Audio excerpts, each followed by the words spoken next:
Hello everyone, hope you all are doing good. So as we are discussing about the philosophical basis and sociological basis of education and its need and importance in the contemporary world, right? तो इसमें हमने philosophy पढ़ लिया था, philosophy के need and importance हमने कर लिए थे, ठीक है जी। आज हम आएंगे नेक्स्ट टॉपिक पे जिसका नाम है sociological basis of education। तो फिलॉसफी में हमने किया कि फिलॉसफी क्या होती है, जब हम क्वेश्चंस का आंसर ढूंढते हैं, that why do it exist, why is it wrong और व्हाई इज इट राइट, उस क्वेश्चंस का आंसर, ठीक है। तो उसकी नीड एंड इम्पॉर्टेंस क्या है एजुकेशन पॉइंट ऑफ व्यू से, वो हमने डिस्कस की थी। फिर हम आएंगे आज थर्ड वीडियो पे जिस पे हम करेंगे सोशियोलॉजिकल बेसिस। हर एक टॉपिक आपको क्या है इसी प्लेलिस्ट में मिल जाएगा, not to worry about that. सारा जितना भी एम एड फोर्थ सेम का सारा मटेरियल है मैं आपको प्रोवाइड करूँगी एग्ज़ाम से पहले, ठीक है जी। तो शांति से बैठे रहिए, जितना है पढ़ लीजिए अच्छे से, ठीक है। सारा मटेरियल आपको प्रोवाइड हो जाएगा, not to worry about that. तो आज हम करेंगे सोशियोलॉजिकल बेसिस, राइट। तो सोशियोलॉजी नाम से ही पता लग रहा है सोसाइटी से रिलेटेड बात हुई है।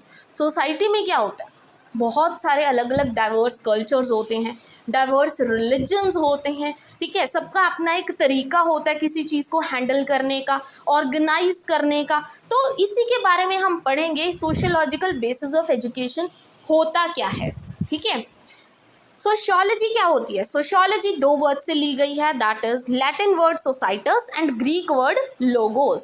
सोसाइटस मतलब सोसाइटी, लोगोस होता है study of, that is the study of society. हम इसमें स्टडी करते हैं कि जो सोसाइटी है, सोसाइटी में वो चीज़ें कैसे ऑर्गेनाइज की गई हैं, सोसाइटी में कितने तरह के कल्चर्स हैं, सोसाइटी में जब कोई पॉलिसी इम्प्लीमेंट की जाती है तो वो कैसे की जाती है, मतलब कोई भी चीज़ है जो सोसाइटी से रिलेटेड है, हम उसको पढ़ेंगे सोशियोलॉजिकल बेसिस ऑफ एजुकेशन में। I hope this much is clear, right.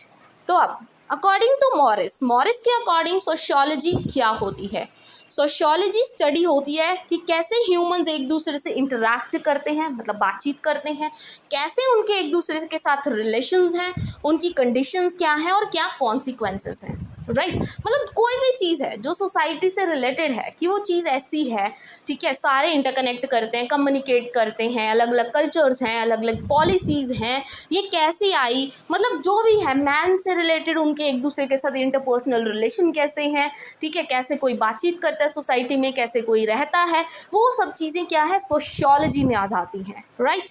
Then according to ऑकबर्न ने क्या बोला, it is a study of social life of a man and his relations, man और उसके रिलेशंस कैसे हैं दूसरे लोगों से, उसको हम सोशियोलॉजी बोलते हैं, right. I hope this much is clear, ठीक है। टॉपिक बहुत ईजी है अगर आप रिलेट करके पढ़ो। देन नेचर क्या है सोशियोलॉजी का, नेचर पहला तो ये इंडिपेंडेंट साइंस है। इंडिपेंडेंट मतलब इसकी अपनी एक बाउंड्री है, ठीक है, ये कोई साइंस की ब्रांचेस नहीं है, ये खुद एक इंडिपेंडेंट ब्रांच है, ठीक है, डिपेंड नहीं करती किसी भी चीज़ पे। ये सोसाइटी है, सोसाइटी की बात की गई है। Next, it is social science not a physical science, ये सोशल साइंस है, मतलब सोसाइटी से रिलेटेड जो साइंस है उससे रिलेटेड है, ह्यूमन रिलेशनशिप से रिलेटेड है, सोशल एक्टिविटी से रिलेटेड है, फिजिकल साइंस से रिलेटेड नहीं है।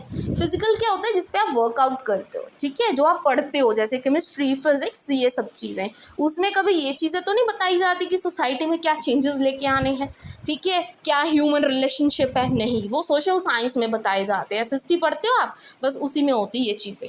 It is categorical science, categorical मतलब ये इन चीज़ों से मीनिंग नहीं रखती, जैसे हम पढ़ते हैं ना फिलॉसफी में, कौन सी चीज़ अच्छी है, कौन सी बुरी है, गुड है, बैड है, राइट है, रॉन्ग है, इन सब चीज़ों से रिलेटेड नहीं होती। मॉरल है, इमोरल है, ये सब चीज़ों से, राइट है, रॉन्ग है, गुड है, इविल है, ये सब चीज़ों से रिलेटेड नहीं होती सोशियोलॉजी। ये सिर्फ जो सोशल लाइफ है बंदे की, ठीक है, मतलब सोसाइटी में वो रहता है तो कैसे रहता है, क्या उसका कल्चर है, क्या उसका रिलीजन है, उस चीज़ से रिलेटेड है, ठीक है जी। Next, nature is it is abstract and not a concrete, ठीक है। एब्स्ट्रैक्ट मतलब जितने भी ह्यूमन इवेंट्स होते हैं, कोई भी इवेंट हो, कोई भी उनका पैटर्न हो, उससे रिलेटेड है, बाकी और चीज़ों से रिलेटेड नहीं है, ठीक है। मतलब सारी जो सोशियोलॉजी नाम से पता लग रहा है सोसाइटी से रिलेटेड, कोई भी इवेंट हो, कोई भी कल्चर हो, ठीक है, कैसे सोसाइटी रहती है एक तरह से, ठीक है, कैसा मतलब हेल्थ केयर है उनका, कैसी मतलब एरिया में आप रहते हो, तो वो सब चीज़ें क्या होती हैं, सोशियोलॉजी होती है, राइट। तो सोशियोलॉजिकल बेसिस ऑफ इम्पोर्टेंस, उसकी इम्पोर्टेंस क्या है सोशियोलॉजिकल बेसिस ऑफ एजुकेशन की। पहला, ताकि हम अंडरस्टैंड कर पाए सोसाइटी को, ठीक है जी। हम देखो एजुकेट करते हैं बच्चे को, एसएसटी क्यों पढ़ाते हैं, ताकि बंदे को बाकी सब्जेक्ट्स की नॉलेज तो हो ही हो, प्लस उसको सोसाइटी का भी थोड़ा पता हो कि कैसे हमें सोसाइटी में रहना है, कैसा कॉन्स्टिट्यूशन है, कैसे हमें अपने राइट्स को प्रिजर्व करना है। ये सब हम कहाँ से सीखते हैं, सोशियोलॉजी से, राइट। तो सोसाइटी को अंडरस्टैंड करने के लिए ज़रूरी है सोशियोलॉजी। दूसरा, help to understand our culture and enriching the culture, culture को आगे बढ़ाने के लिए आपको सोशियोलॉजी की नॉलेज होनी चाहिए। Help to restructure the society, मतलब अगर सोसाइटी में कुछ चेंजेस लेके आने की ज़रूरत है, अगर आपको उस चीज़ की नॉलेज होगी स्टार्टिंग से, तभी तो आप चेंज लेके आओगे। घर बैठे बैठे तो चेंज नहीं कर दोगे कुछ, ठीक है जी। अगर आप ये जाके कल को कहो, कहीं पे लड़ पड़ो, आपको कोई चीज़ अच्छी ना लगे सोसाइटी में, तो कोई काम नहीं होगा जब तक आपको यही नहीं पता कि आपके राइट्स क्या हैं, ठीक है। आपको कहाँ जाके बात करनी चाहिए अगर वो चीज़ चेंज करनी है। Help to understand the health care, ठीक है जी। It helps to understand the scientific ways of society, कि कैसे सोसाइटी में सब काम चलता है, कैसे बातचीत करनी है, कैसे हमारी स्किल्स होनी चाहिए, ठीक है, कैसे किसी से इंटरैक्ट करना है। तो अलग अलग वेज हैं जो सोसाइटी के, वो भी हमें पता होनी चाहिए। It help us to study how and why people are organise in the society, कि क्यों लोग ऐसे हैं, क्यों कल्चर अलग अलग है, क्यों रिलीजन ऐसे हैं, ये सब चीज़ें हम अंडरस्टैंड करते हैं सोशियोलॉजी से।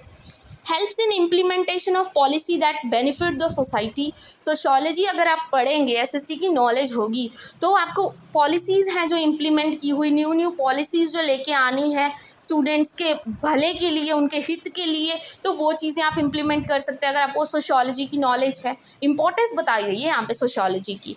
सो it includes the study of behaviour pattern, interaction and the relationship among the individual and society as well as their ethical and moral values की आपको नॉलेज होती है। And the last is importance is tries to examine the organization structure of society, influence it has on social, political, religious idea of its members। अगर आपको sociology की knowledge होगी तो आपको पता लगेगा कि आपका कौन सा फैसला सोसाइटी को लेके अच्छा है, आप एज अ गुड सिटीज़न उस पर काम कर सकते हैं।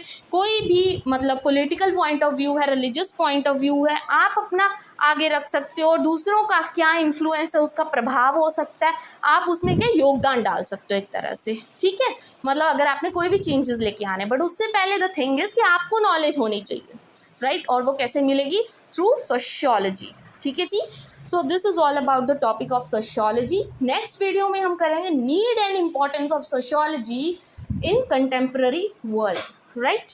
सो आई होप आज की वीडियो आपके लिए यूज़फुल रही हो, अंडरस्टैंडेबल हो। मैं आपको एक एक टॉपिक इसलिए करवा रही हूँ अलग अलग से, ताकि आपको अच्छे से वो चीज़ अंडरस्टैंड हो जाए और आपके लिए हेल्पफुल हो एग्जाम्स में लिखने के लिए, आपके पास कंटेंट हो कुछ, ठीक है जी। तो अगर आपको वीडियो अच्छी लगी हो, then please don't forget to like and subscribe my channel. Thank you very much.